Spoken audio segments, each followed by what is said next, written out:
वर्णिवेशरमणीयदर्शनमन्दहासरुचिराननाम्बुजं पूजितं सुरनरोत्तमैर्मुदाधर्वनन्दनमहं विचिन्त्ये।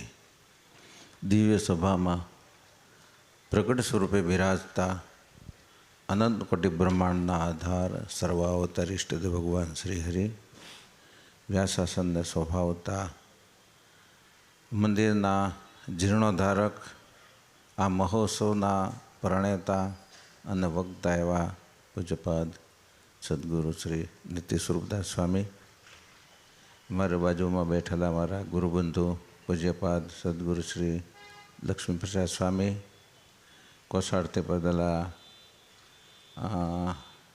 વિવેક સ્વામી, કરણથી પધારેલા પૂજ્ય સ્વરૂપ સ્વામી વગેરે પ્રભુના પ્યારા પરમહંસો અને શ્રીજી મહારાજના લાડીના સર્વ ભક્તજનોને જય સ્વામિનારાયણ, જય સ્વામિનારાયણ.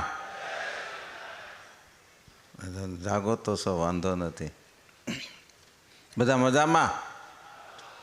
બહુ સરસ. વાલા ભક્તજનો, આ મહોત્સવ ગોપાળાનંદ સ્વામીના આશીર્વાદનો મહોત્સવ છે. ગોપાળાનંદ સ્વામીને આ ધરતીના ટુકડા ઉપર કેવી કરુણા વરસે. અહીં બાજુમાં સારંગપુરમાં હનુમાન દાદા પધરાવી દીધા જીવોના સુખને માટે, અને અહીં ચરણાવીને પધરાવી દીધા. આ ટુકડા ઉપર કંઈક ગોપાળાનંદ સ્વામીનો વિશેષ રાજીપો છે, માટે બોટાદવાળા ફાવી ગયા. ભાઈ ફાવી ગયા. આમ તો જો આ એમ લાગે છે કે આ સમુદ્ર માણસ ન હોય ને એવું લાગે છે. કેટલું માણસ! અને મહારાષ્ટ્ર આવ્યા ત્યારે તો ક્યાંય હમાતું નહોતું. આમ મંડપની બહાર બેઠું હતું માણસ. જ્ઞાન સ્વામી જોયું હતું? આમ મંદિરની મંડપની બહાર બેઠા હતા માણસ. સ્વામીને અહીંથી જાહેરાત કરવી પડે, આમ બહાર બેઠા છે, અહીં થોડી વ્યવસ્થા કરો એટલે અહીં આવી જાય એમ. આ ગોપાળાનંદ સ્વામીના આશીર્વાદનો મહોત્સવ છે. જેણે જેણે લાભ લીધો એ ફાવી ગયા, અને હજી જેટલા બાકી છે, એટલે 3 દિવસ બાકી છે, એ આવી જજો. આ તમ તારા સંતો ઉતારાની વ્યવસ્થા કરી દે, થઈ જાય ને ભાઈ. હું જાહેરાત કરીશ. બહુ સરસ, બહુ સરસ, બહુ સરસ. કેમ કે આ ધામ છે ને એ તો મુક્તોની ખાણ છે. શિવલાલ શેઠ બહુ સારા એકાંતિક ભક્ત. વાલા ભક્તજનો, આ ધરતી ઉપર આવ્યા છો તો શિવલાલ શેઠને, અને દાદા ખાસરનું જન્મસ્થાન છે, એટલે દાદા ખાસરને શિવલાલ શેઠને આદર્શ બનાવીને જીવજો. 9 લાખનો આસામી કહેવાય છે, પણ ગુણાતીતાનંદ સ્વામી એને 12 લાખના આસામી કીધા છે. જૂનાગઢના મંદિરના પાયા બુરાતા હતા ને ત્યારે ગુણાતીતાનંદ સ્વામી પથ્થર નાખતા હતા. એટલે સ્વામી કે હરામ હરામ. ત્યારે શિવલાલે કીધું કે સ્વામી રામ કૃષ્ણ સ્વામિનારાયણ એવું કાંઈ બોલતા નથી, હરામ કેમ બોલો છો? ત્યારે સ્વામી કે શિવલાલ, આ પાયામાં નાખેલા પથ્થર મારે કાઢવા હરામ, તે ઓલા 12 લાખ ડાયટા છે એ કાઢવા હરામ. સમજી ગયા? શિવલાલે પછી બહુ મોટી સેવા કરી હતી જૂનાગઢમાં. એમ અહીંયા હરિકૃષ્ણ મહારાજનું સિંહાસન કરવાનું છે, માટે ક્યાંક ડાયટા હોય તો હરામ નહીં રાખતા. અને આપણા પ્રાણ આધાર સર્વાવતારી ભગવાન સ્વામિનારાયણ હરિકૃષ્ણ મહારાજ જે સિંહાસનમાં પહેવાના છે, એકવાર સિંહાસન થઈ ગયું અને પછી તમે કહેશો કે સ્વામી હવે મારે 5 કિલો આપવું છે, તો એ પછી નહીં સ્વીકારાય. કેમ કે સ્વીકારાય કદાચ હારમાં, પણ સિંહાસનમાં તો પછી કાંઈ ફેરફાર થાય રમેશભાઈ? ન થાય. માટે આ ઉત્સવ પૂરો થાય એ પહેલાં ઠાકોરજીનું સિંહાસનની વ્યવસ્થા પૂરી થઈ જાય એવું બધા વિચારજો. કારણ કે ભગવાન એવા છે કે આપણું કાંઈ રાખતા નથી. આ ધરતી એ મુક્તોની ખાણ છે. અહીંયા એક શિવલાલ શેઠ અને બીજા એક શિવદાન બારોટ થઈ ગયા સ્વામી. બહુ ખુમારીવાળા હતા એ બારોટ. ભાવનગર નરેશના દરબારમાં ગયા ત્યારે બધી ભાવનગરના દરબારના બધા વખાણ થતા હતા.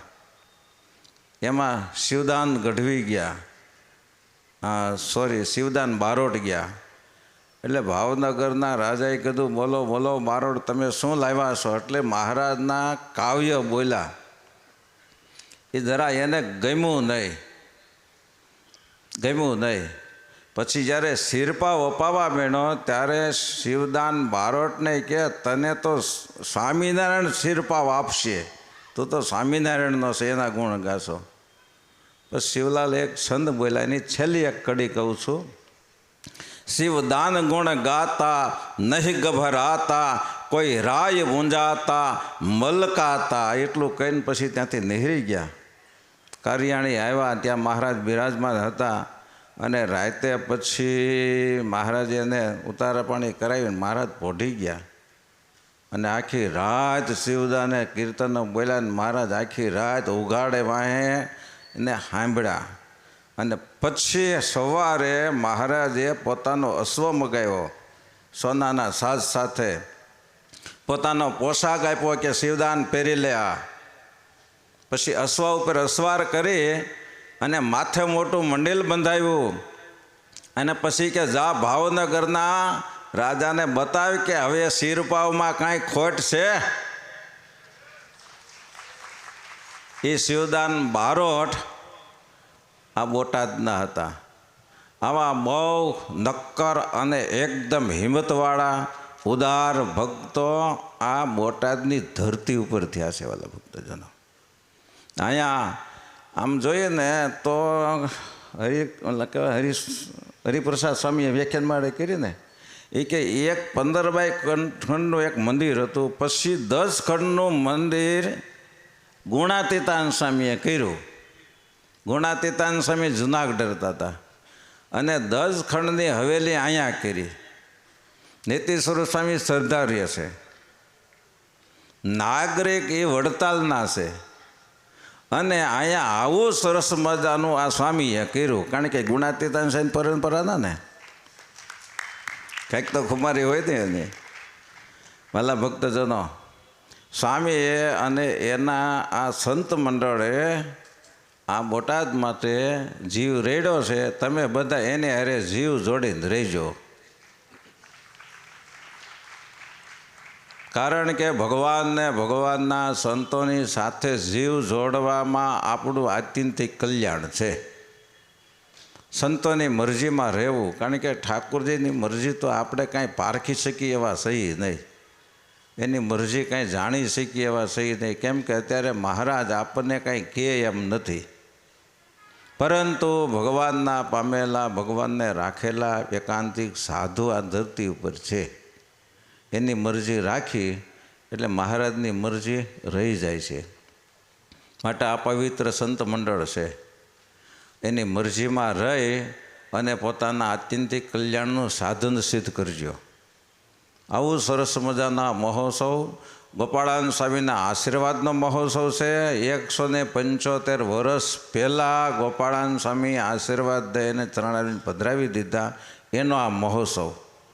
આ મહોત્સવમાં જે હરિભક્તોએ તનથી, મનથી, ધનથી ગમે તે રીતે સેવા કરી, સ્વયંસેવક તરીકે પણ જેણે નાની મોટી જે સેવા કરી એની ઉપર ગોપાળાન સ્વામીનો અનહદ રાજીપો વરસે અને આખો પરિવાર બહુ સુખ શાંતિથી જીવે એટલું કહીને વિરમું છું. સહજાનંદ સ્વામી મહારાજની જય.